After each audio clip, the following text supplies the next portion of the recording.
Starting all of all that stuff going. that's wonderful. It takes a Jew. That's right.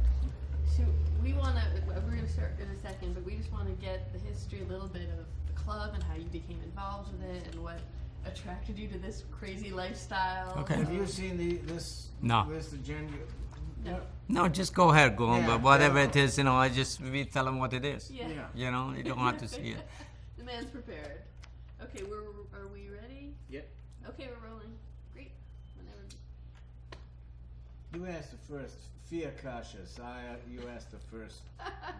Well, just what I said. I mean, your own background, how you became involved with the club, what you knew of it, this whole scene out here. The way of how I got involved with the club was first, I was a comedian. I came to this country, I was 14 years old. I came from Iran and Israel, I came in here. And the time I got in here, I was walking down the street looking for a job. I walked in a comedy store looking for a job. Comedian didn't show up. And Sammy asked me if somehow I have told a joke anywhere before. I said, yeah, I told a joke in a wedding, bar mitzvah, different places with my father. He said, well, that sounds wonderful. Come on in, stay in here, I'm going to put you on. I said, man, maybe I got a job.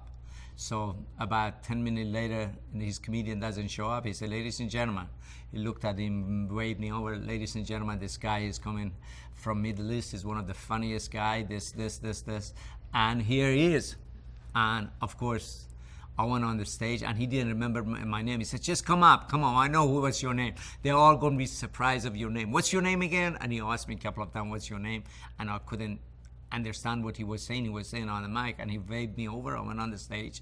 And of course, Bill, the light hits you first time, the spotlight hits you, you can't see anything. So I didn't see anything. All of a sudden, I started speaking Farsi and I spoke Hebrew and I spoke gibberishing and, for a while. And then people, they start laughing. And that's how I got in comedy. I became a comedian. Then sooner or later, I realized my comedy wasn't, you as a human being, you got to realize what's your strengths, what's your weakness. And my strengths was, yes, I want to make people laugh because my father always told me the greatest mitzvah you could do for anybody, make them laugh, bring a smile in their face. I never forget what he said to me. So I was passionate about making people laugh, but I realized I have a little bit of handicap, the accent and of my timing and the language and all of that stuff. I remember Letterman was trying to help me out with my jokes. People, they were trying to just help me out on jokes. And then strike came in, and the time the strike came in, it was 79. And I was not even 16 years old at that point. And one of the comics jumped out of the Hyatt House and he killed himself, Steve Lebecca, whatever. And I was really upset. I saw that. I was walking down the street. I realized this place was for lease. And at that point, I talked to the guy who was leasing it. I said, this is place for lease? They said, yes. I said, well, can I make a comedy club? He said, yes, this place used to belong to Groucho Marx and all of that stuff. And he sounded kind of really excited for me. And at that point, I said, well, okay. And I got his card. I went to a friend of mine, Neil Israel. I got to know him. He produced, at that point, he produced a couple of movies. And it was this movie, one of them was Television, made a lot of money. And I knew he had a lot of money. I said to him, I want to open a club. He said, what kind of club? I said, comedy club. He said, well, you're a kid. You're not even old enough. I said, well, Neil, I need your help. And he didn't want to break my heart. I was a kid. He said, well, come up with a name. If you come up with a name, I like it, then I'll help you out. So I came out with a name. Next day, I went up there, knocked his door. Hey, I'll come up with a name. What's the name? The name, I remember first name I came out, it was Joke and Yoke. And it was, I was thinking of big time. I was thinking of franchising it all over the place, like McDonald's, go have an omelet. And I listened to Joke. That's what I was thinking of. So I went to him, and he hated the name. He said, no, get out of here. I'm broken hearted. I'm almost crying walking down the street. Then I came in here. Then I remember, Groucho Mark and all of these people. He did the brainstorming in here. At that point, I went back again, knocked his door. I came up with another name. What's the name? Laugh Factory. Because Groucho made all of he said, I love that name. Let me think about it. So his second time I walked him up, I gave him the card of the guys. That's how he started. He loaned me some money, and he made it, the name of the club was on his name first. Then after I became 21, he put everything back on my name, and that's how we started. That's how the club opened. The first night, actually, I opened the club. It was Paul Mooney was my MC. I don't know if you heard of Paul Mooney. One of the great comics. He was my MC, and I didn't have anybody to come in here to perform, and I was trying to get some comedian come in. I was involved painting it. I was involved getting the chairs. I got the chairs from one of the church down the street for 25 cents a piece. I was bringing the chairs in. It was 38 or 40 chairs was at 25 cents a piece, and I got to carry them one by one from all the way down Fairfax, come on Sunset, bring them in here. So I didn't even think of the comic to open the club, and the time I opened it was only Coke and 7-Up, and it used to be a Schwab pharmacy across the street. Schwab's. Yes. And then I went across the street. I would get if somebody comes in here, I would get a 6-pack of Coke with a bag of ice. I would come in here and I would start the club, and that's how it started. And I was not thinking of a comic. Then all of a sudden, I realized, oh my God, I forgot to call comic. He said, don't worry about it. And he went on the stage and he said, ladies and gentlemen, here he is, Richard Pryor. Richard Pryor was the first comic went on my stage. That's what he meant when he said baptized. Yeah, yeah. He actually serenaded my stage, and it was one of the greatest things. And I remember I was the first comedy club to pay in the comedian, and my paying the comedian was, I remember whatever come from the door, I divided between all of the comedian, and I took one point of it for myself, for the club, and I kept all of the drink I sell. So I remember first night that Richard was in here, I gave him $3 something cents, and Richard gave me the money back, and he actually brought a $100 bill out of his pocket, and he wrote it to me. I still have 100. He wrote on it, good luck, boy, you need that for your rent. And the time he gave me the $100 bill, I kind of like, Richard, hey, don't think I'm stupid, I'm young. He said, what are you talking about? I said, Richard, I heard, I seen it. I don't think I'm a foreigner. I don't know what you're talking about. So what you saying? I said, man, in America, I know they make $1 bill, $5 bill, $10 bill, $20 bill. They don't make $100 bill. You print this one. And I saw he put his hand in his pocket. He had that much $100 bill. He threw me another 3-4 of them. I picked them. I said, well, if I printed, I would give you the whole thing. So he threw a couple of more, and he said, you mother. And I took all of the $100 bill. I'm thinking they are fake. And Richard is talking to Paul, and he said, this mother, this, he's what's wrong with this kid? He want more money. And the time he said he wanted more money or something, and I went next door, and it was Alphonse's restaurant, Chinese restaurant was in here. I went next door, I went to Kevin. Kevin, I asked him, I said, do you in America make a $100 bill? He said, yeah. I said, do you have one? He said, yeah, I have in my, at that point, they opened cashiers. Underneath the cash register, he brought one. I looked at them, oh my God, they are the same. I said, you serious? You making $100? Yeah.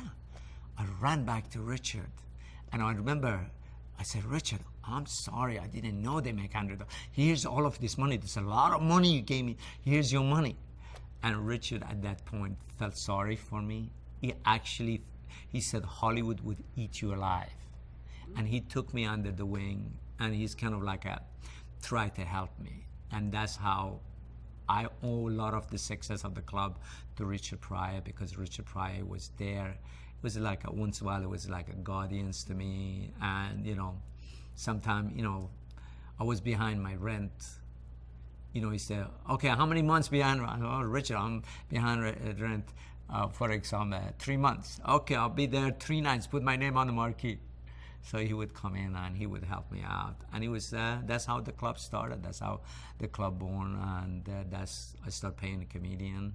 That's how my whole life started in the comedy business. And I realized, at that point, I realized in front of the camera I wasn't good.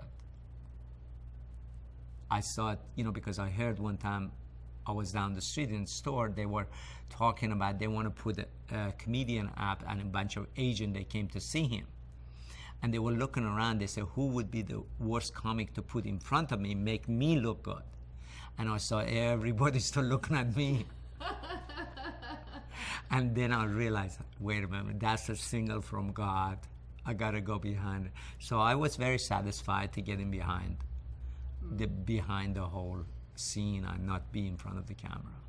So you were just a kid. I mean, you must not have had even real business savvy at this point. I mean, what was your knowledge of the other clubs? Was there any rivalry you faced at the beginning? Did they say, who's this newcomer?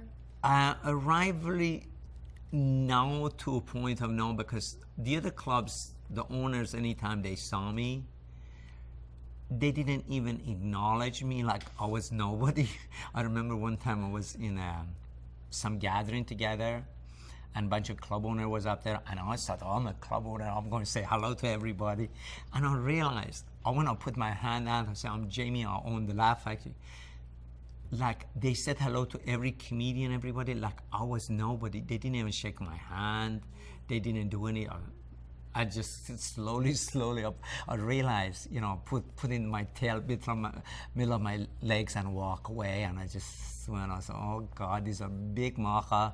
I can't be with this big macha. I got to sit in here. I'm a small person, so I went, I just didn't do, what they were doing. And, I did the best I could do, at that point. It's just, I didn't have, kind of a rivalry with anybody. But, I remember one time they were doing all kind of big publicity between two of the club, Improv and Comedy Store was going on. And it was, whatever was going on between them, it was kind of, they were going to try to, big rivalry going on. If comic work here, can work in here, this going on.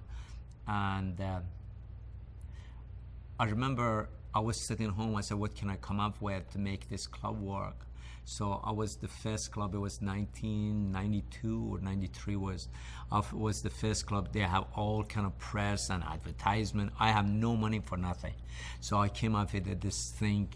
At that point, beginning of AIDS was coming out, and when I bought 2-3 gross of condoms, I stamped the condoms and I gave it to everybody coming in, and I was in every news show. And the club is at that point started being successful. The line went around the block. That's how we got it started, and it became very successful. From there on, it was just kind of like start happening. That was, I believe it was 82 or 83.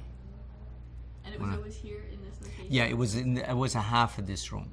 Half this room, then is the other part of it was a restaurant. Then we bought the lease from it. It was one room one time, but it was a couple of doors and everything. We opened them up, and that's became one club altogether. Did you get grandfathered in? I mean, the prices around here must be fantastic now. The prices around here rentals. The rental is pretty high. The rental is pretty high, but the business is very good too. The business is very, very good. I'm very successful past, I don't know, past 6-7 years. The time Wall Street Journal, they came in, they called me #1 club in the country, comedy club. Then USA Today wrote always Laugh Factory #1 comedy club in the country. So it just made it more. And then I got a TV show going in here, Comic Strip Live, the Sunday Comic, all of those shows I did from here. And it was very successful. It started being successful, and we did TV show, and everything came all together. Like a little puzzle that came together. In the very beginning, was it hard to book comedians to the club, or who were you looking for? What was there a kind of feeling or a kind of crowd you were trying to attract? Well, I always, I always try to look for comedian. They are true comedian. I wasn't looking for people they want to go and come in a business, in a comedy business. They want to make money. They want to be getting serious. I always did a search for a comedian that they really enjoy making people laugh. That was my number one thing I was looking at. I mean, you see people, they would come in and all they were about, oh, agent, this. But the comedian, the true comic would go on, and as soon as making people laugh, you see the joy they brought to them. That's the kind of comic I got attracted to. That's the type of comic I became part of my friend, part of the family of Laugh Factory. And at that point, we started a bunch of different stuff. Actually, I started with Paul Rodriguez. Not 20 years, actually 25 years ago, we started a lot. Paul Rodriguez did so much for Latino market, nobody know. Of course, beside Bill, he did so much stuff. I mean, he was him and Jesse Aragon was both of them. There was Latino comic, and he want to get Latino comic. Was not many Latino comics. He want to promote comedy. He want to promote Latino, and he was telling everybody he want to do. And then we started Latino Night in here. And Latino Night we started, it was 25 years ago now. It's one of the most successful nights we have in here. It's been going on for over 25 years. And of course, you know, at that point, a lot of different stuff I did in here. Because I didn't have a family, you know, here. And for example, we are very known for, in this, especially with actors, Screen Acting Guild after us, everybody we know, we are known for on Thanksgiving and Christmas, you know, feeding the people they don't have a home to go or they don't have family to go. You know, we do high holiday services for underprivileged, I don't know, and I would say underprivileged people they can't afford, or the people that are from out of town. They come in town, they can't afford to go to a shul to spend a lot of money to go buy a seat. So we bring them in here, and we have our own rabbi, our own cantors, and they're wonderful, both of them. And we've been very successful, very, very successful. Everything we've done is kind of, you know, and at the same time, I think it's very important to give back to community. And that's one thing is I'm always want to do that. That's the number one thing for me, to be able to give back to community. Do you think, you know, just looking around, you know, you being a comedian, having this reverence, probably you mentioned Groucho Marx, but for the comedians who came before you, and looking around the club, we see these figurines and we see W.C. Fields. I mean, was that an idea from your own background coming here as being a place for comedians to, you know, carry on this dialogue of, you know, what came before to what's the next generation? Well, you want to, you know, I mean, my only theory is, well, with all of the comic is you got to take the torch and pass it on. And that's I'm very much always looking for that, to find the people. Buddy Hackett would come in here, have a few drinks, and he would, you know, I said, Buddy, you have to go pass the torch. You know, any of them, they come, Red Fox, any of them, they come in here. That was the part of, you know, whole thing, to be able to pass the torch to younger generation, to give them, because older generation, they paved the road for young comedian to go where they are now, what is happening to them. And older comics, they have, to me, in my heart, they have a lot of respect from me and from all of the comics because of what they did. They started the business and they got it going, and the younger comic, they got to take a torch, and it's very sacred torch. They give it to them. They got to carry it and give it to a new generation, and that's how I wanted to go. That's the reason you see the statue from the old comics to new comics. It's just part of, you know, growing and passing the torch. That's the number one thing I always want to do and be able to do it. That's important for us to do. The Laugh Factory has been in recent headlines as the center of some I'm skipping ahead, but I think want to make sure to cover how you've handled personally what has been going on. I mean, Laugh Factory been in a lot of different controversies, and this started, I mean, I could say, for example, Michael Jackson. The first time started with Michael Jackson, it was, we do a program in here for underprivileged kids that PBS, they did 2 hours documentary on it. Bunch of people, they done a lot of different news on it. And it's very important thing we do. We work for, we trying to give underprivileged kids confidence and all of this stuff. And I think sometimes, to me, is no good deed gone without punishment. That's all I believe in that. Because after that, all of a sudden, Jay Leno got deposed, George Lopez got deposed, I believe Paul Rodriguez got deposed, Chris Tucker got deposed, Adam Sandler. These are the comic, I got them involved because this kid was dying. He was, at that point, he was weighed 60 pounds. They took an 8 pound of tumor out of his stomach. And he had nothing going on, and his wish was to meet all of these people. Dane Cook he wanted to meet. And we used to go to Kaiser permanently, ask the doctor actually would bring him in the bed in here, and they would watch comics, and he would laugh, and he made him feel better.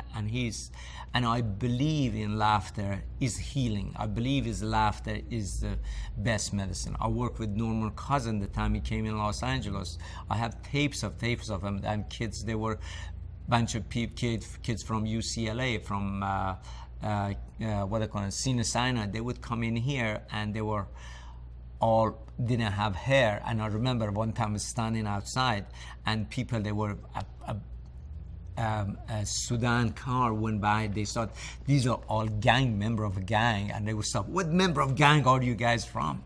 But they didn't realize these are all people. They have cancer, and I believe and laughter make you feel better. And good example of it for this kid. He became healthy because I got all of the comedians from Adam Sandler to Rob Schneider to Jay Leno. Everybody was involved helping him. And then at that point, his wish was to meet Michael Jackson. So I called Quincy Jones. I got a number. I don't know Michael Jackson. I called him and I said, I arranged them to meet each other. Then from that, the whole thing, controversy happened because of this and that. And and I got to go to all of that, the position, go to the court, go to grand jury. I mean, it's all of that stuff happened. I got to go do it. But then the latest one was Michael Richard going on the stage, and unfortunately, something happened upstairs, and the people, they said something, you are not funny, and Michael Richard lost it. And I mean, at that point, I've been here 28 years now, and that night I felt terrible. I went right immediately afterwards. I went outside. I started giving people money back, everybody's money back. I said, no, this comedy is supposed to bring joy to you guys. It's not about hatred. And I was waiting. It's a joke there. Maybe it's a joke. He started, he's going to finish with a joke. But the joke never came. And I went up there to just close the mic. And, and the thing is, people, they don't realize that a lot of hatred came from that. And I was on the spot to defending for months and months, and I'm still doing it. The people, they haven't been exposed to comedy and comedy clubs. They think all of the comedians they are prejudiced, they have a lot of hatred, that's the type of stuff going. I gotta be up there and say, no. Comedians, they're most giving people in the world. They are, anytime you see a charity, anything, comedians, they are there to help. That's not the way all of comedy clubs, that's not the way is all of that happening. And I remember I was in Stevie Wonder's radio, was talking to a bunch of people calling me, and the people, thousands of people, they come outside in South Central. These are unemployed people.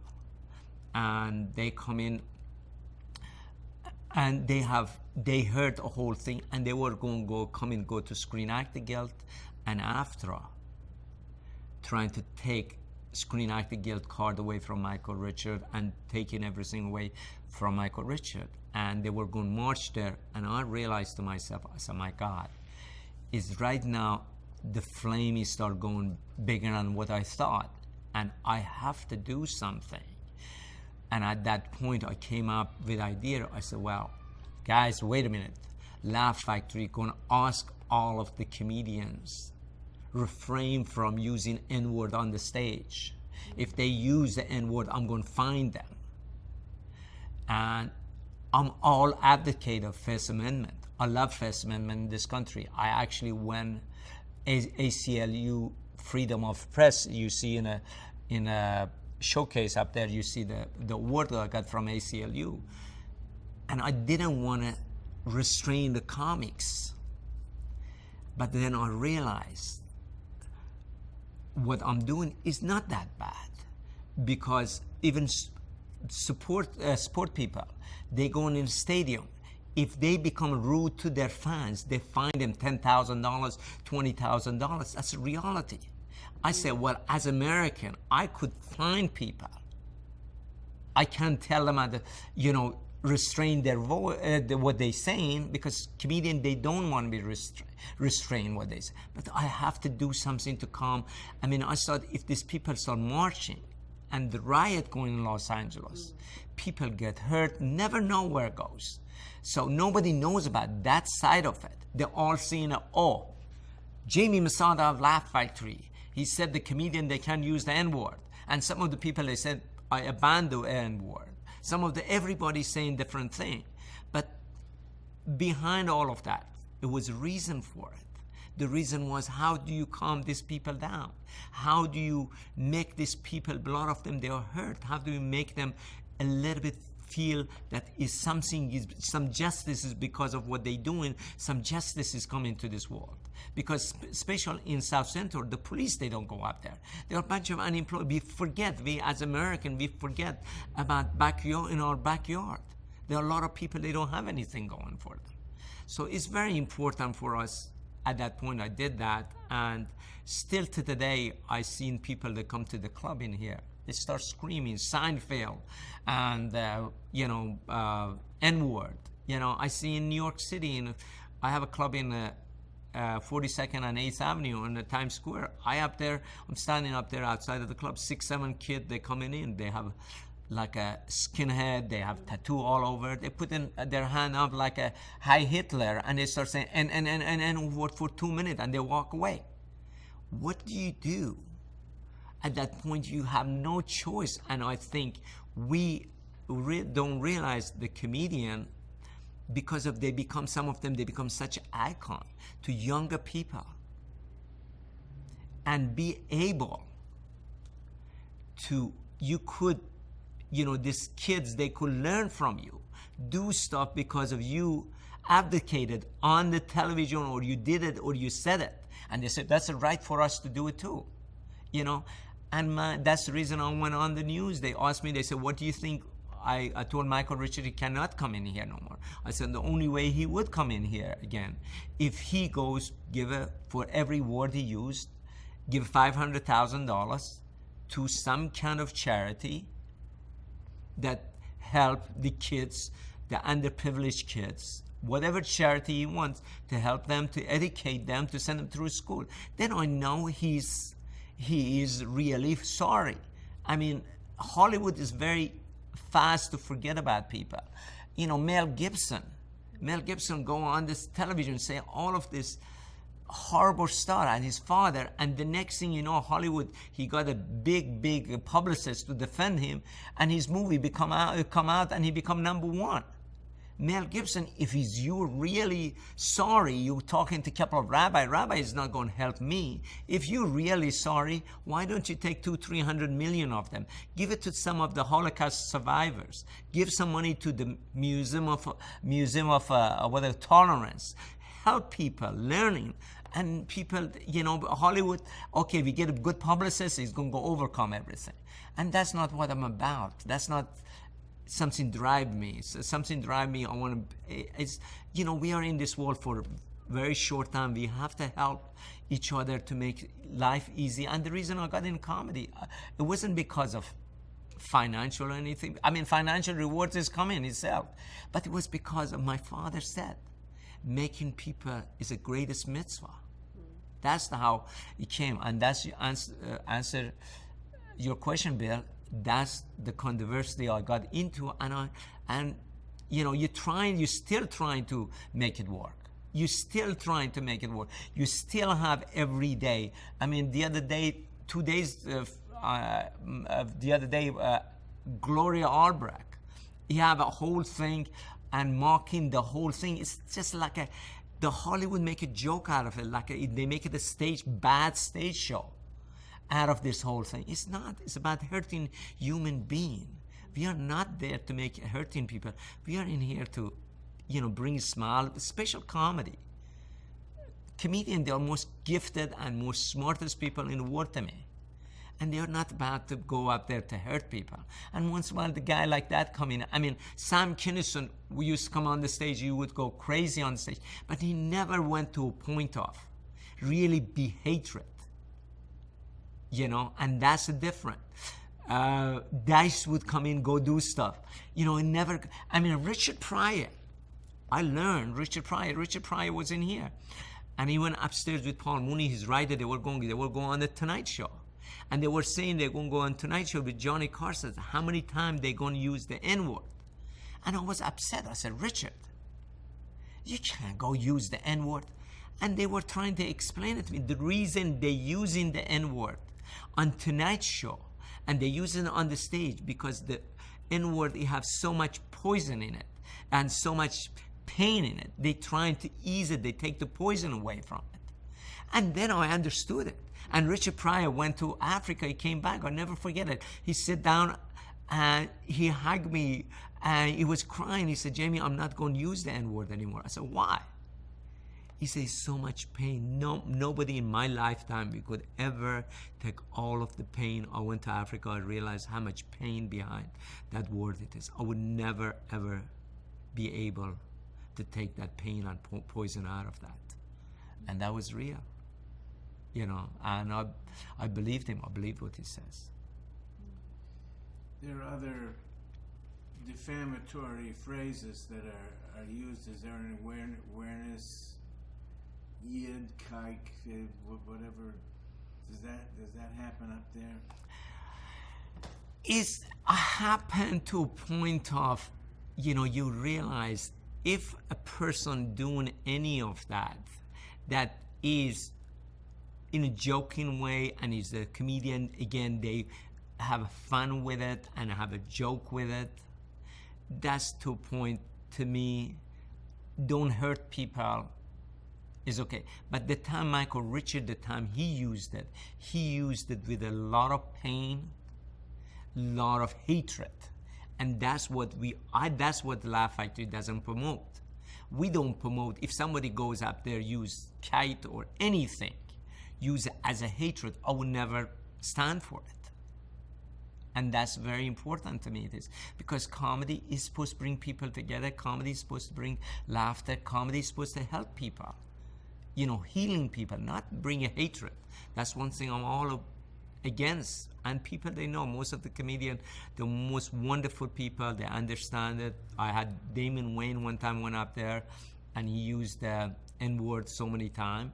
And I'll find him. And I said, you got to pay. He said, okay, I'll pay the charity. And he paid the charity. So that just starts to simmer down a little bit. And then you have the recent Carlos Mencia conflict to handle. Well, again, that's simmered down a little bit at this point right now to a point of, you know, is not. Is still you hearing people. You got to educate people. You go on the radio, national radio, 20 million people listen to you. You hear phone call from Chattanooga, Tennessee, for example. They never been in a comedy club. They think still you got to educate people. think anytime you go to comedy club, it's all about hatred, about Ku Klux clowns in here, and people, they are prejudiced, gang people. You got to educate those people. I'm still doing that. And still people, they're asking all kind of crazy stuff about that, and trying to still defend all of the comedians. They are not prejudiced. All of the comedians, they are not hatred.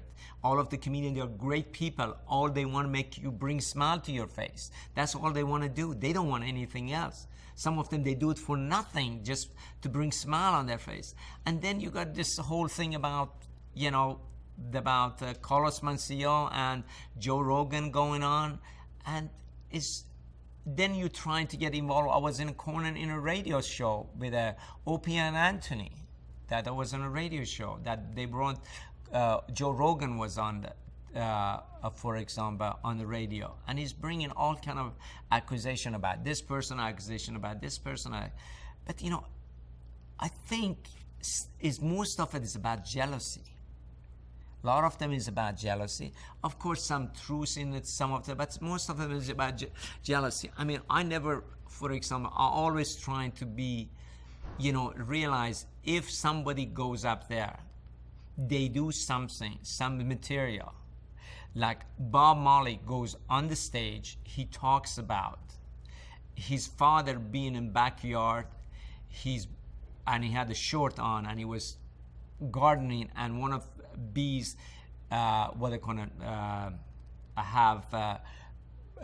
sting his father's balls, and his father's ball swollen up, and this, and somebody, if he takes that kind of jokes and imitate it, then I know that joke is originated from one person. I tell people, don't do that, don't come to the club to do it. I ban them from the club. But the time you have, for example, one joke is very controversial right now. It's a guy called Dom Herrera, one of the funniest comic around. He did a joke, I don't know, first time Animal Planet came out. He did a joke about lions and animal, making up together, this. Then I heard Joe Rogan doing it. Then I heard another people doing it. And now Joe Rogan, he's become one of this, advocate for rights of comedian and all of that.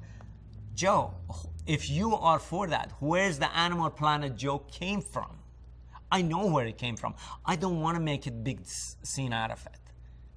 I'm all for helping comics, not trying to make, and the stuff about comedy clubs and that type of stuff, that kind of, is comedian and comedy community is a very tight family. And they all care for each other. To go to put this thing and cut it and put it on the YouTube and all of that stuff and expose what we have in our family to all of millions of people, and the people, they think they have a bad negative feeling about comics. That's what I'm against. If you have something, bring all of you guys. I told Joe, I said, come in a club, I sit down with all of comedians, you think they did that. We sit down, we talk, we try to solve the problem.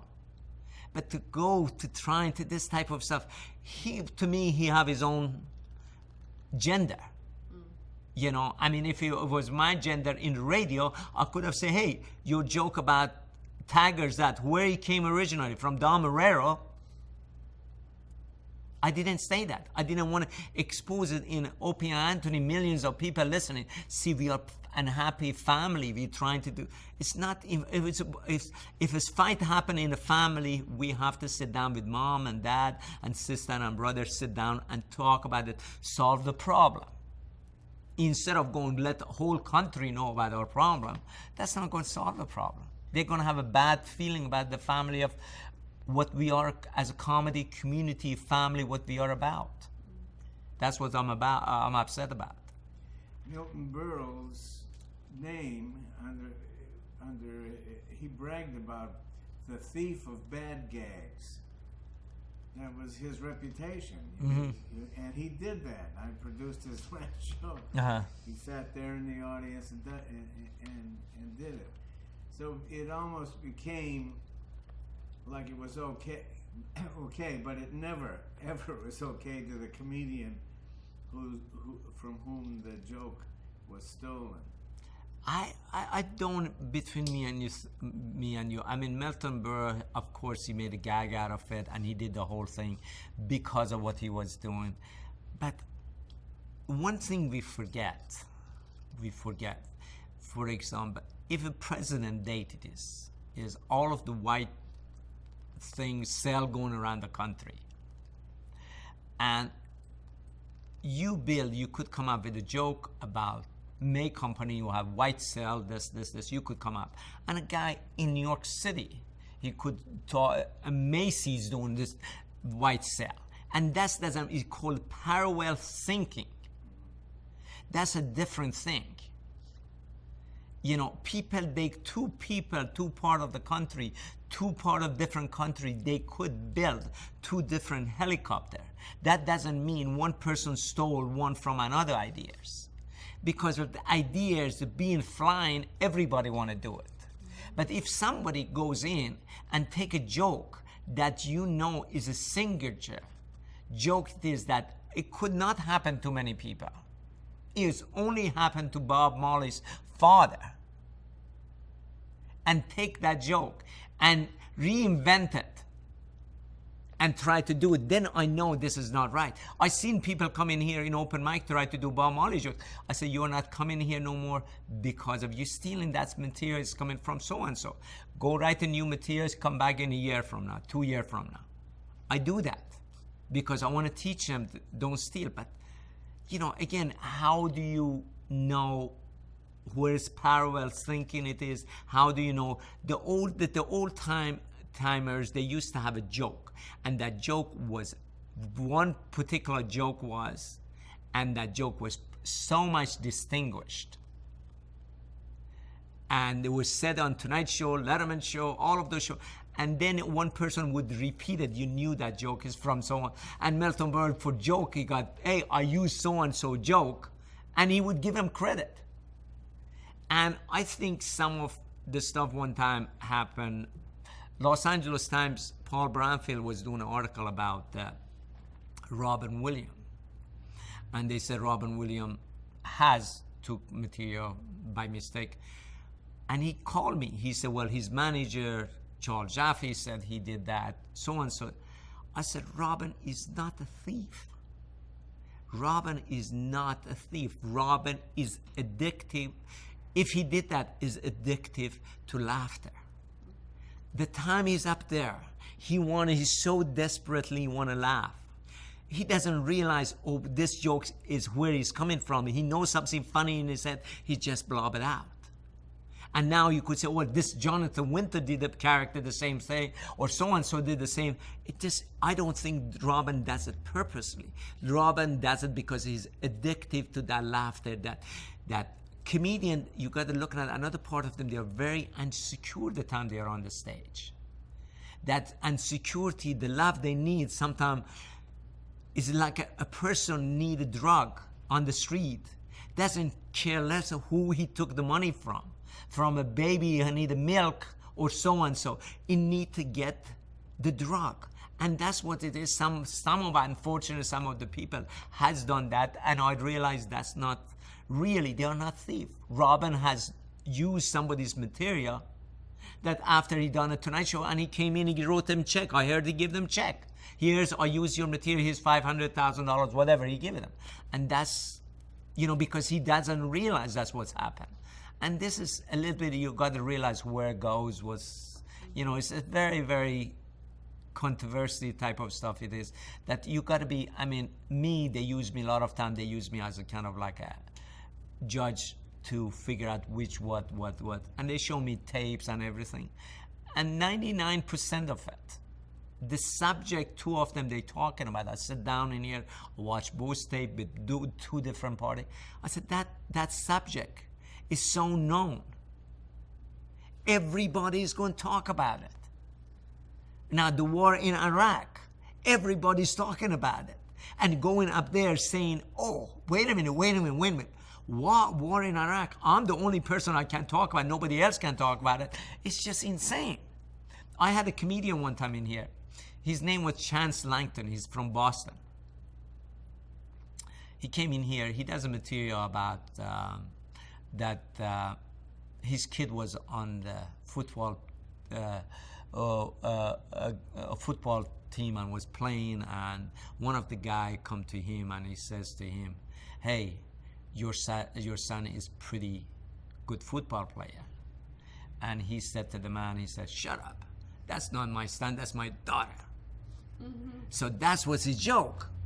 And I remember a guy, Alan Murray, goes on the stage and somebody in the audience says something, and Alan Murray comes back to him and says, shut up. And the next thing you know, Chance Langton and Alan Murray, they were in a fist fight. I said, what is, then they come to me. I said, what fight for? He said, well, because he used my signature word. I said, what's your signature? Shut up. And that's the extreme going that way. I mean, some people justify it, but some people, the extreme. You got to realize, I have to realize which is real, which is not real. That's one of my position. It is to bring peace between them and realize how far. I said, Chance, you're crazy. You are not. You don't, what you're saying does not make sense. I agree with you. I'm going to tell every comic from now on, go up there. First thing they get on the stage, tell the audience, shut up. And, make a peace between them. Then he realized, I got to explain, that's not your word. That's not your, something you copyright or anything like that. That's the type of stuff you're running into. They always get you middle of it. You got to, middle of the fight, you try to do the best you can do. I hope nobody's using good evening, ladies and gentlemen. That's mine. That's what always, Bill, I always tell everybody, that's your language. Nobody could use it, absolutely. I'll make sure nobody uses it in the club. There's a classic story, about, I actually heard it about Phil Foster, where there were two comedians almost at the verge of a fist fight. You stole my Phil Foster routine, and Phil Foster is sitting there. I heard about that story too. Yeah. It's interesting, it's interesting where you're going to stop, how do you stop, what you do. I mean, if a subject that, again, I'll emphasize is a subject, something personal, it is nobody does it, is something your personal thing, it's different. It's a subject well known. I mean, everybody, the time Monica Lewinsky came out, every comic was joking about Monica. And you can't say, well, I did it first, I talk about it, nobody else can do it. No, it's for every person, they can come up with different version of it, talk about it. I wonder if you could talk about the opposite effect of, rather than dividing people and having these frictions and these controversies, could you describe a moment being here at the Laugh Factory where you saw an audience unified because of something that was happening on stage, something that maybe changed people's point of view, changed their mind about something? I mean, many, many times I've seen people go, crazy moments happen. For example, one time I'll never forget it, this Sam Kinison was on the stage. Sam Kinison was bringing Richard Pryor on the stage. And before bringing Richard Pryor on the stage, Sam had a couple of extra drink. He was talking to a guy from back there, his girl or something, and the guy was trying to show off in front of his girl. Oh, yeah. And Sam, Sam, it could be really loud. And Sam, he said, you want a piece of this? Come on up. And the guy was sitting back there, and he took his jacket off, threw his jacket down, and he running towards the stage. And Sam put his foot up like that, and the guy came in and hit his face to Sam's shoes, and he flat on the floor. He was drunk flat on the floor. All right, ladies and gentlemen, bringing up the next comic, Mr. Richard Pryor. Everybody gave a standing ovation to Richard. Richard Pryor came in and said, poor white boy. And he, to finish his routine, he did 20, 25 minutes, 30 minutes, and he killed, and nobody cared. And only person was worried, but his girlfriend was laughing up there. It was me, the only person was worried about me. I crawled back there to see if this guy is alive. I thought maybe the guy is dead. Then I got the next thing, I was like, and he was snoring. I said, okay, he's all right. Then and people, the audience, they were all with him. And I've seen people, the comedian going on the stage that really, really bringing people together. I mean, after September 11, And I remember, again, Paul Mooney and Paul Rodriguez. That two, first we, for 2 nights we closed the club and we put on a marquee, is no laugh tonight. And that was on a marquee. And we closed the club and we felt horrible. We tried to paint a flag up there with all of the comedians and try to raise money to send money back there. And first night we opened with Paul Rodriguez and Paul Mooney is going up there. And then Dane Cook came in, went on. Then Dom Herrera, all of those guys, they came in, they went on. And I gotta tell you, it was such a chill what's going on, how the people reacting. And I remember every one of them, they brought a line about September 11, they start talking about 9/11. And for a minute, and I realized actually laughter is healing. They start laughing. They start smiling. They became such a unity together. They were all so proud to be American.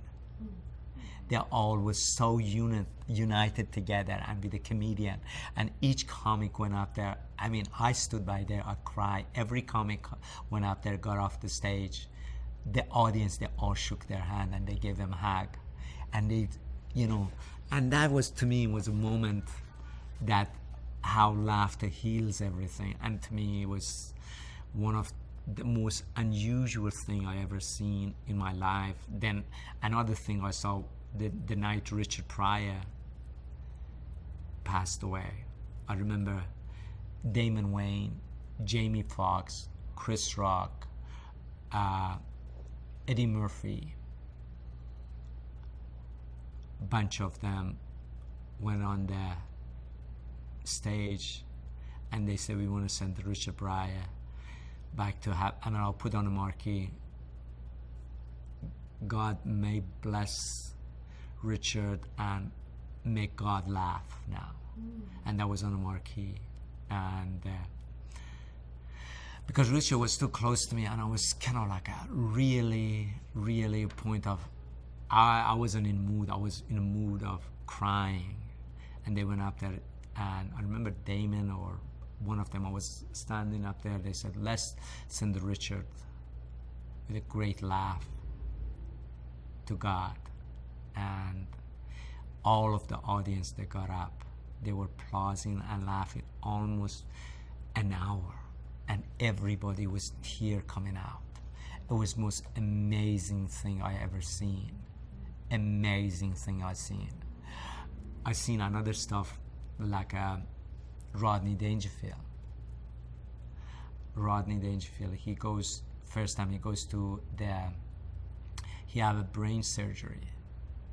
And he have a brain surgery, before he have his heart surgery, he have a brain surgery. And I go to, hospital. I was there with Jim Carrey, Adam Sandler, a bunch of us, we went up there to visit him and everything. Rodney was a wonderful man, it was wonderful. And then at that point, I remember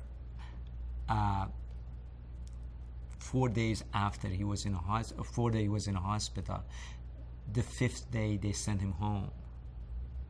And he got home about 1 o'clock in the afternoon. He called me 1:30. He said, Jamie, I'm coming tonight to perform. I said, Rodney, you just have a brain surgery.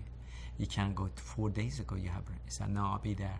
Laughter is healing for me. I need that. That's a true comic because he need that laughter. He came in with a Band-Aid on his head and stitches on his head, and he was on the stage. And people, we introduced him, he just came out of brain surgery. Everybody stood up. Rodney was a type of person, a cross between young and old. Everybody stood up and they applauded. And Rodney, the time he came in, he was walking a little bit shaking and that and that. I remember he did about 10 minutes of material on the stage. I don't get respect. My wife does it. And he did all of that stuff. And I remember the time he was going on the stage was really, a little bit fragile. The time he got off the stage, my God, this guy, he looked like a young kid. His energy was like, that audience gave him such an energy, such a wonderful feeling. that he became young.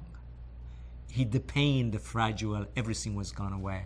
It was most amazing. I mean, I've seen a lot of moments in here that is amazing moment that I would never forget in my life. It was, I mean, I could sit in here for hours and hours and hours telling a wonderful, wonderful story about comics. How wonderful they are, what they do, and seeing the comics, what they done, how they change people's life, you know. And I really, my belief in it is, you know, people that come to the comedy, people they know about comedy clubs, people they know about comics. I mean, I have people that've been coming here for past 25, 26 years. They've been coming annually, maybe 6-7 times a year they come in here. And they bring all of their family here. And they know what's laughter does for them, how laughter is good for them, how laughter, especially what's going on with all of the terrorism going on, with all of war going on, with everything going in politics, with everything going, price of the gas going up. Going in the comedy club, we have comedian and comedy club owners, they have biggest obligation in the world right now, because we have to supply laughter, because laughter is such a healing, such a wonderful way to take people from their depression, from what they feel today, what's going on. You know, the time you are in a club, you let all of your problem go, because, you know, it's for 2 hours you forget, you laugh. And one thing is wonderful about it, that's what our obligation it is right now, to be able to do that. I mean, a lot of comedy club owners, they are right, actually, they don't appreciate the time I talk, because one time they were interviewing me, interview a couple of comedy club owners. They asked me, because my roots is coming from comedian, and I love comics. Comics, there are most billion people in the world. Only the true comic, the people, they really love to make people laugh. And I remember they were interviewing me, and they said, such a owner of the club say they made it so-and-so, such a owner of the club, they said they made so-and-so. What's your claim to fame? I said, the comics, they made it because it's in their genes, because in their heart, because they are so unusual. If it wasn't because of comedy club, they could go in a beach, they could go in a theater, they could go in a corner of the street, find the audience and make people laugh. All we did as a club owners, if I put my club owner hat on, all we did, we put them on the stage, we made money off of them. We don't give them credit. And all of a sudden, the person who was interviewing me looked at me and said, what would the comedy club owners, they would be without comic? I said, sleazy bar owners. So as soon as I said that, it's some of the comedy clubs, they know about it. They just think I'm not or something. And you know, I mean, maybe some of them they are not. Whatever. It's just the way I feel. I got to be expressive what I feel, what I think. You know, about comics. Mm-hmm. You know, I mean, people, they don't realize. You know, I mean, Norman Cousin was over and over was teaching, and I remember teaching laughter is the best medicine. I remember first time I was exposed to comedy. I was like I believe I was 5 or 6 years old. I was in Iran at that point, and I was a good boy.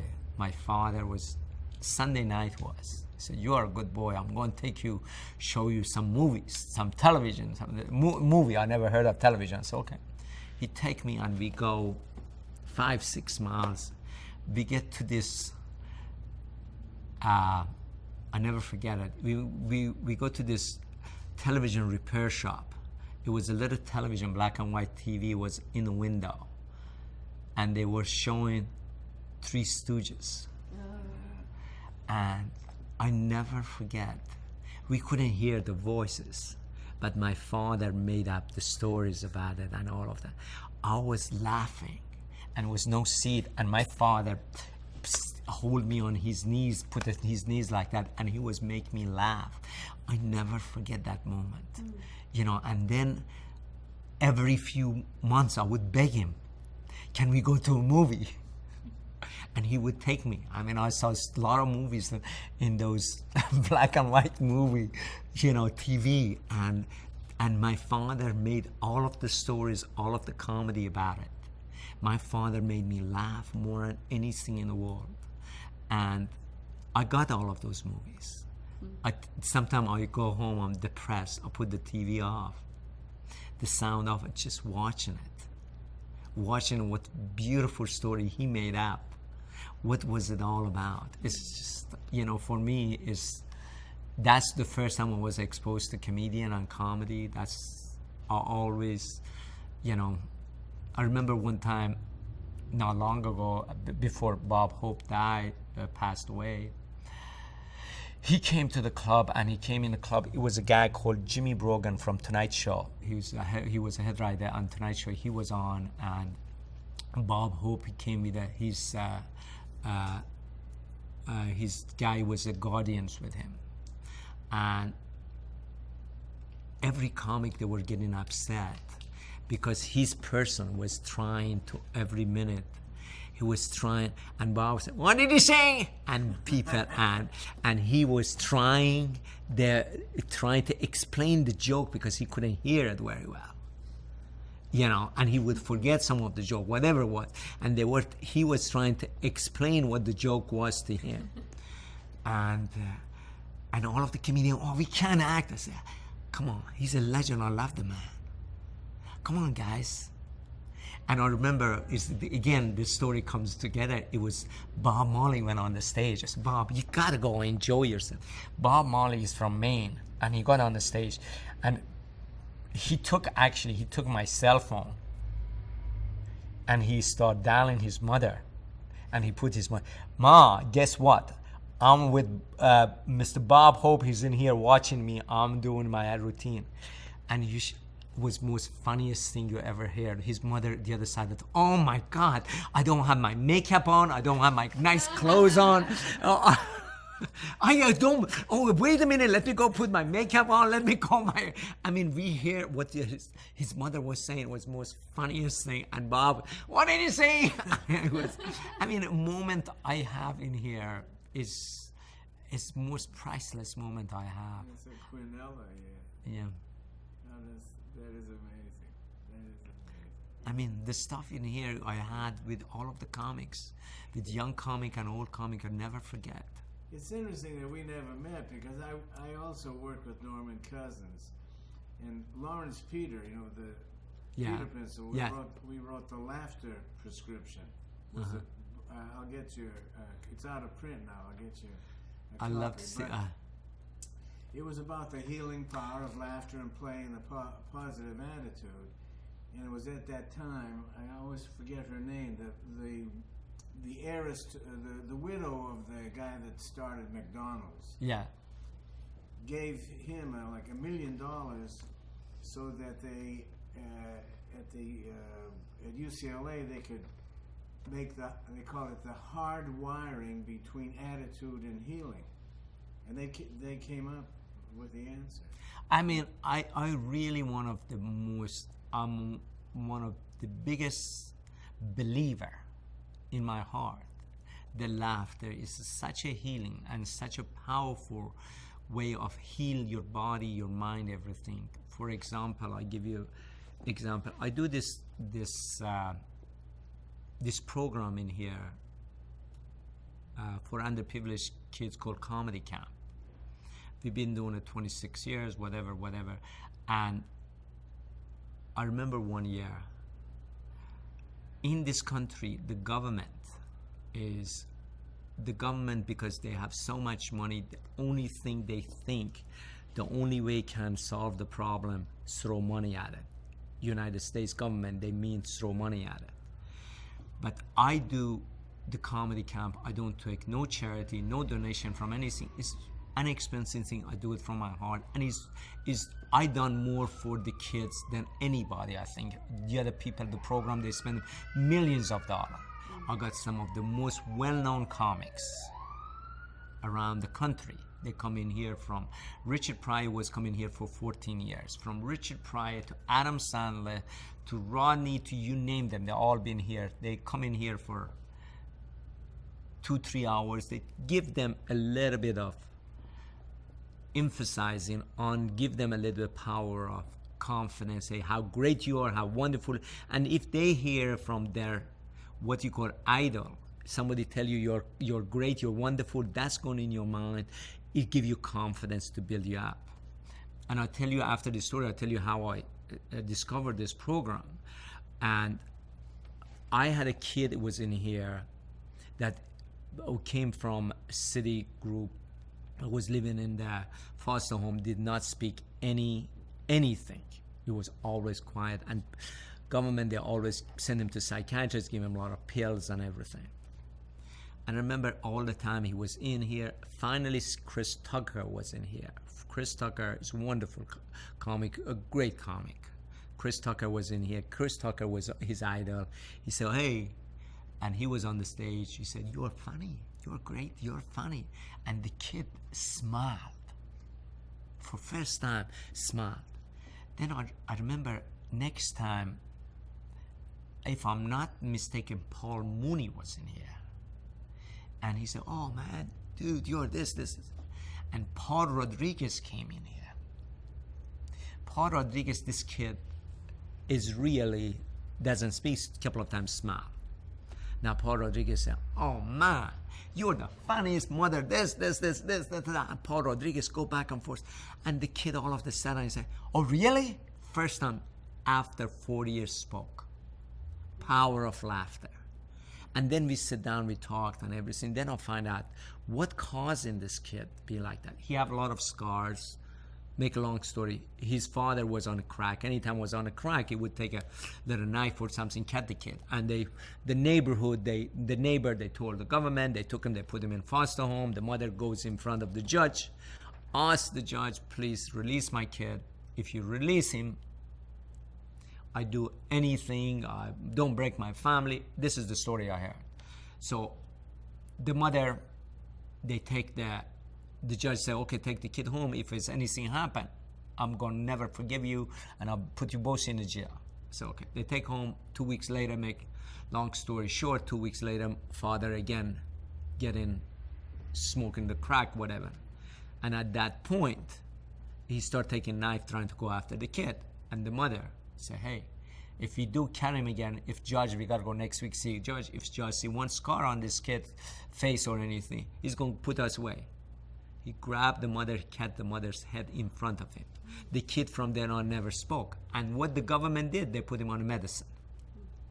What the government doing today is most criminal thing they do. They take older people. They all give them a lot of medication from, Medicare and that, and put them in a house, be numb for the rest of their life. I could bring the same people in a comedy club and put a comedian up there every week.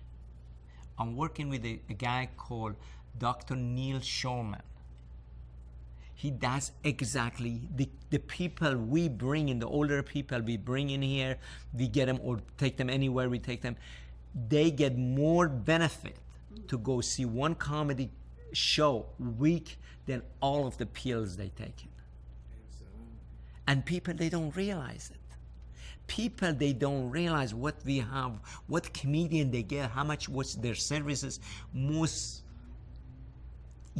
greatest services they give to everybody. Nobody realizes that. That's the sad part of it.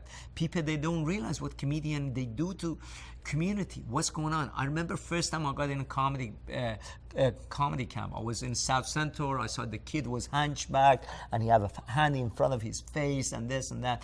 And he was graduating, he had nothing going on for him. And I said, well, if you come to my club after the whole thing, I give you a job. And I forgot about it. 6 months later, 4 months later, he graduated. He come in here in front of the club. I'm in here. I don't know what to do. I said, okay, why don't you go around the club, try to watch every scene, make sure the waitress, they do this, because you're 18, you are not old enough. I said, okay. And he comes in, he walks. And I remember Richard Pryor comes in, Jim Carrey comes in, Adam Sandler, anybody comes in. I said, guys, go tell him how great looking he is, how wonderful he is. And they all kept on telling him. And the next thing you know, he is taking most beautiful girl from here to date, and his back straightened up, and his hand used to be here, his hand next to him. And his confidence, he's amazing. I said, oh my God, this is how we can, that's how I started the comedy camp. That's how the comedy camp came about. That's 20 some years ago, that's how the comedy camp came about. That's how we're doing it. And the comics, they give so much, and so much stuff going on. It's unbelievable. Has Jerry Jewell played the club? We need to fix your mic real quickly. Oh, I'm sorry. I apologize. Did I do that? No, but it just happened. They just moved like that. There we go. If he did, I don't remember it. It's Geri. She has cerebral palsy. She taught like very severely.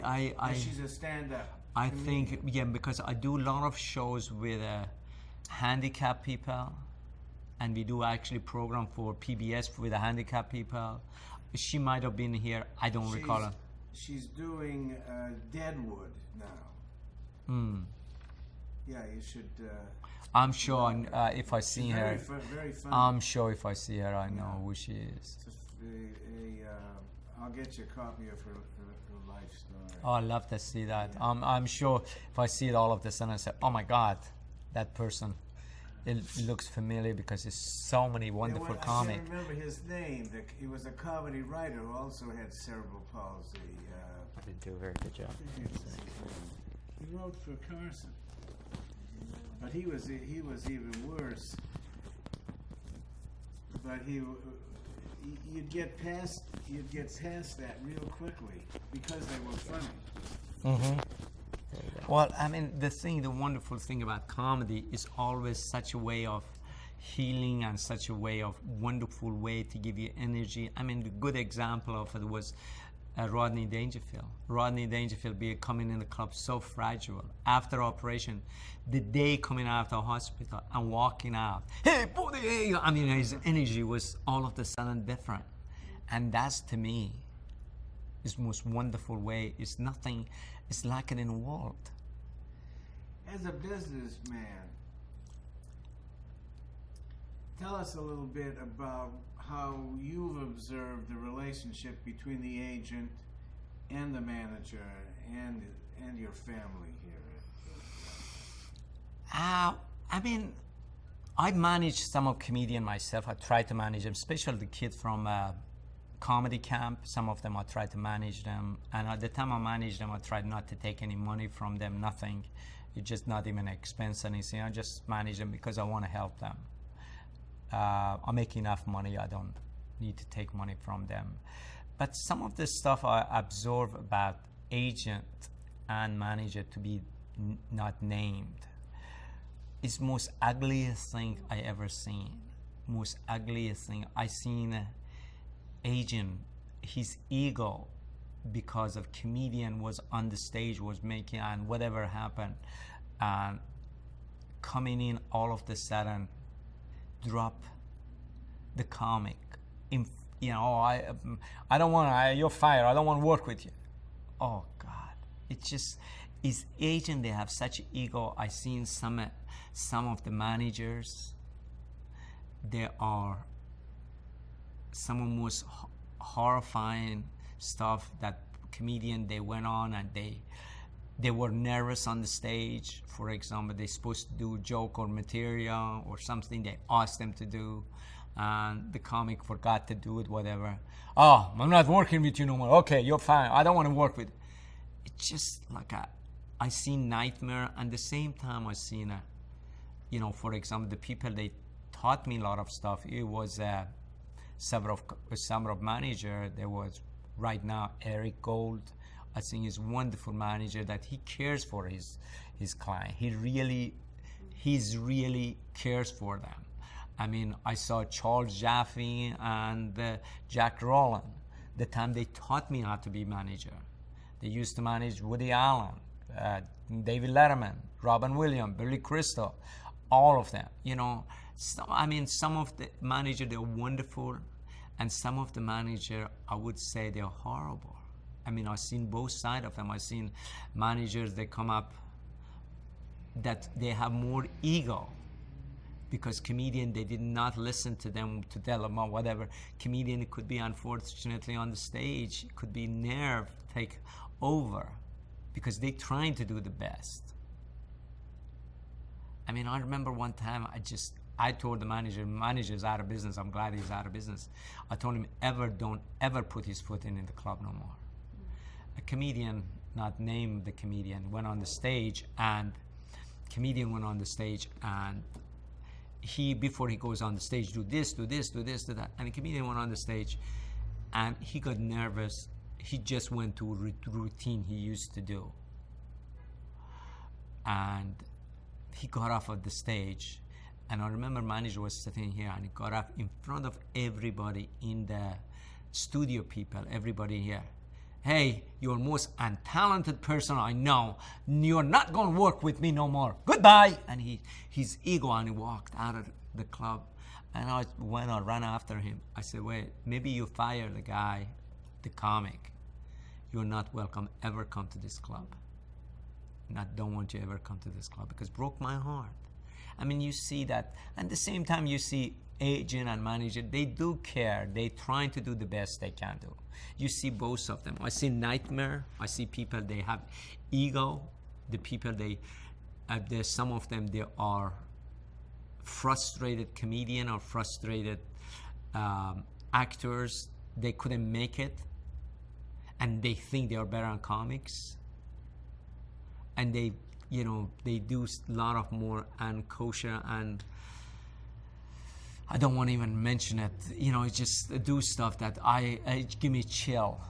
And one manager and agent, they used to come in here, sign every comic they were around. Oh, I just want to sign you. And they put them on, and they didn't do nothing for them. It's like a throwing, odds against the wall. If somebody make it, I'll sign them up.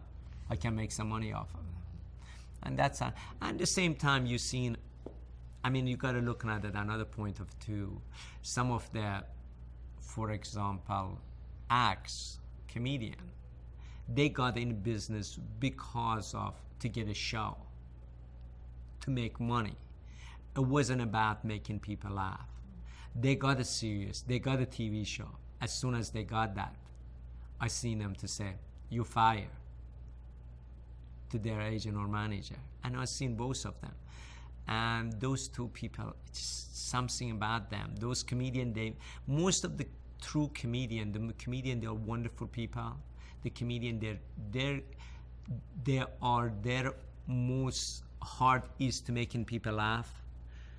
They always concentrate on the show, and they let business take somebody. That's the reason they call it show biz.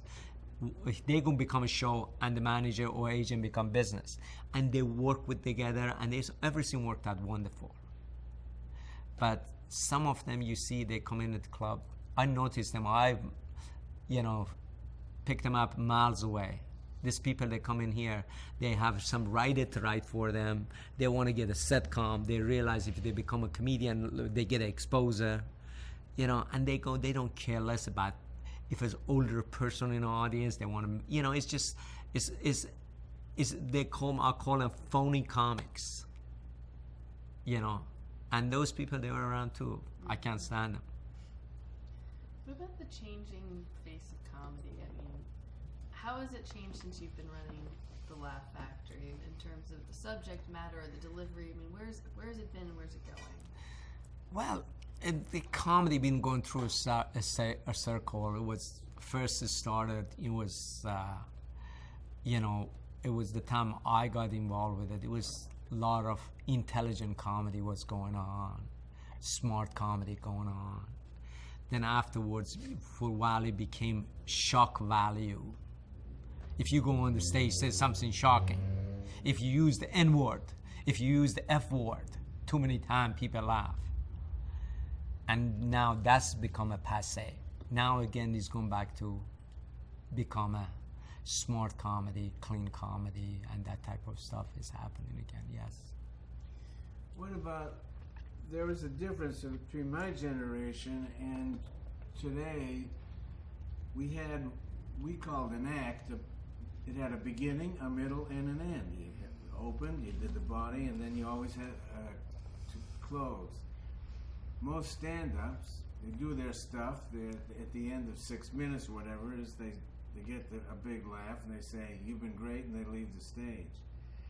Is there any movement towards making a more of a performing entity out of the beginners' acts? It's not, because of, again, you see a comedian like for example, a comic that's sell out. His record was #1 seller, was Dane Cook, young comic. Most of you guys know it. Sure. Dane Cook, the time he goes on the stage, he has such a wonderful confidence and delivery and likability. He never even think about what he's going to say on the stage. He goes up there, and you know, because his delivery, his communication with the audience, such a likable. Any subject that goes, people, they go with it. And that's a wonderful way to see a comic going on, because always was, okay, you got to memorize the material, you got to have a beginning, where are you starting, and where are you going, and what's the joke you finish with. Dane Cook, he did Madison Square Garden. Oh, I've seen him a couple of places. He did big 30,000, 17, 18, 20,000 people. I know his act like palm of my hand. He works in here every night. And most of the people, you see them in Madison Square Garden or something like that, in front of 20,000 people, 25,000 people. You see all of the material is all, you see there, all of the sudden, I see the jokes he started doing. I never ever seen him to do. That's, to me, is most creative and confidence and all of that stuff going. That's a new generation of, again, people with a lot of confidence, people, they know the communication between them and the audience, such a strong communication, such a likability going on, that they trust him. Whatever he said, they take them wherever he want to take them. He's a performing writer, actually. He's doing instant writing. He's doing instant writing, and at the same time he's doing instant performing. He's at the same time, that communication, I haven't seen so many people to have that connection with the audience and him. He could go out there, and I remember one night he was in here, he's standing back there, and somebody came in and talked about his red shoes or something. And he was upset, and he went on the stage, he started continuing the conversation he had with this guy about his red shoes. And it was, I saw him, it was most wonderful, creative way to see how is everything going together. And people, that's a communication of making people laugh, and at the same time, making the audience trust them.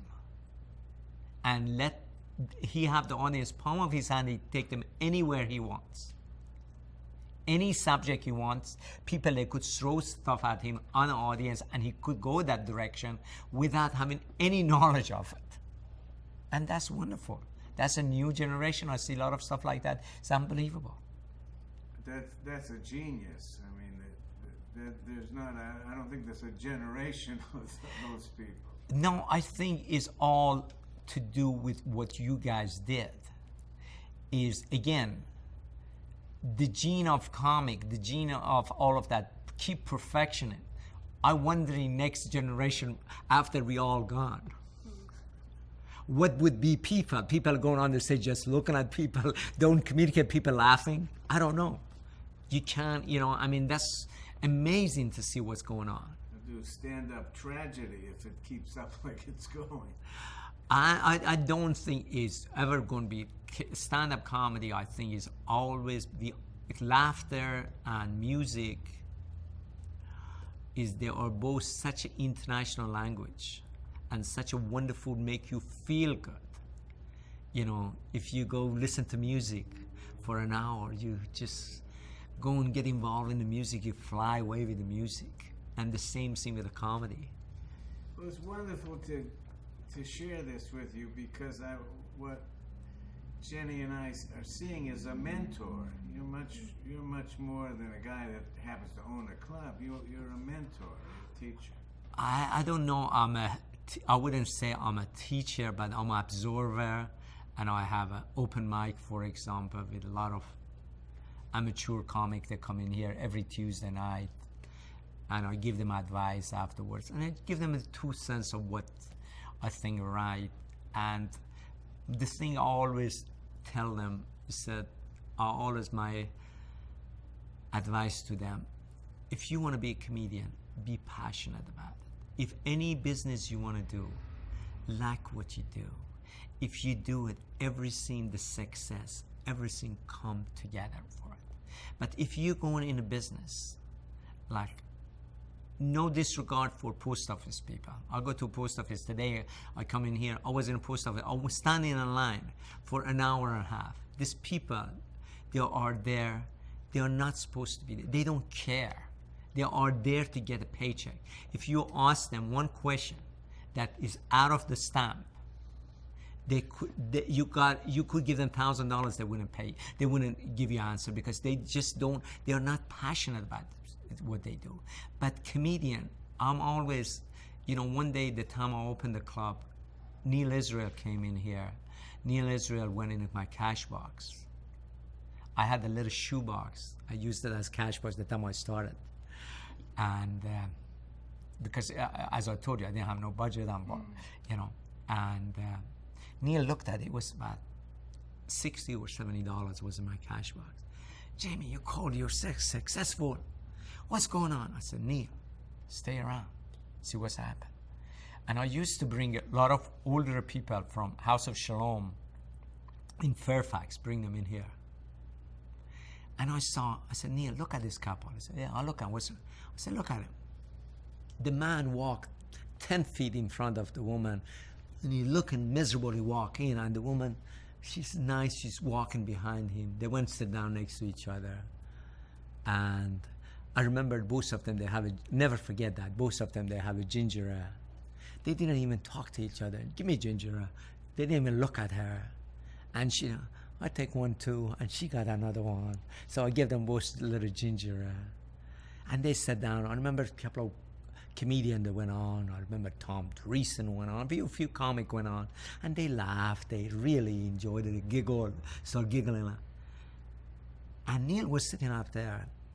And the time they were leaving, I said, Neil, look at what we're doing. He said, what? I said, do you see the couple? He said, yeah.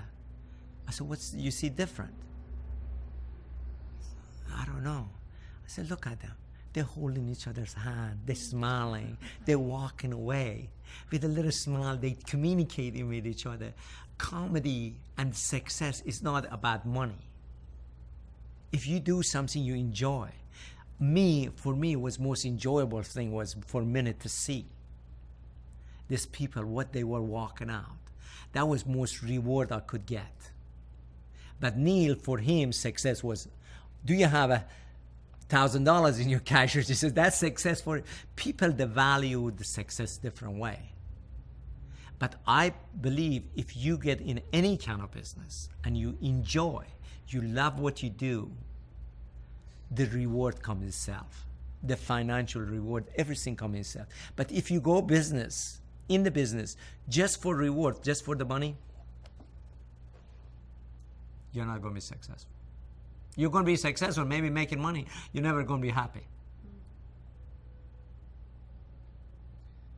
I feel nice. Okay, your button, sir. We've been doing, as you heard with Paul Rodriguez, we have only one, we ask a lot of the same question, but we use this as kind of the button. And it's, was it worth it? Yes. Yes. For me, it was worth it. For me, it's worth it. For me to see, I brought a smile in one kid's face, to be able to get older person, they are happy, they are, as I told you the story, they're holding a hand walking out. To bring a smile in somebody, be part of, not me, I did it. comedian they did it. If it wasn't because of comedian, I couldn't feed the homeless. If it wasn't because of comedian, I couldn't be able to have a comedy camp. If it wasn't because of comedian, I couldn't make people laugh, have a smile on their face. But to be part of this whole wonderful way, to be able to bring smile on people's face, to me worth every minute of every single time. I'm workaholic. I work 24 hours. Give me energy because I know I do something is worth it and I enjoy it. Comedian Jamie Masada, we thank you for a wonderful sharing moment. We Thank you, Bill.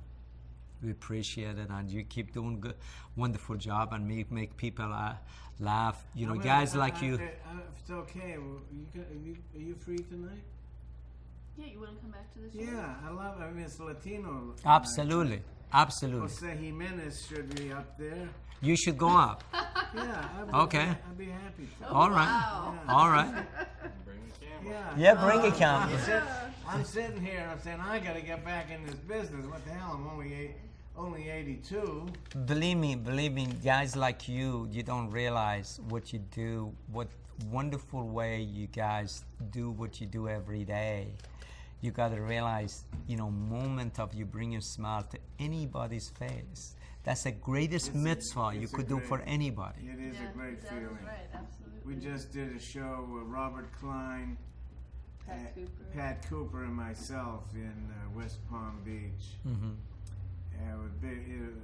The Kravis Center, about 1,600, maybe around 2,000 seater, performing arts, and there's nothing like it. I mean, there's heroes. No, and knowing you make them escape from their problem, from all everyday pressure. You as a human being, you have a power. You have more power than doctors, anybody in the world, because you make them a psychiatrist, doctor. They charge them fortune to go, but you heal them. You bring a smile on their face. It's one of the greatest things. I always, no matter I lost my parents, but I always remember my father, what he said. Yeah, with the little black and white hand. There's a birdie. Yeah. Thank you very much. Thank you, James. So come on up tonight, bring a camera.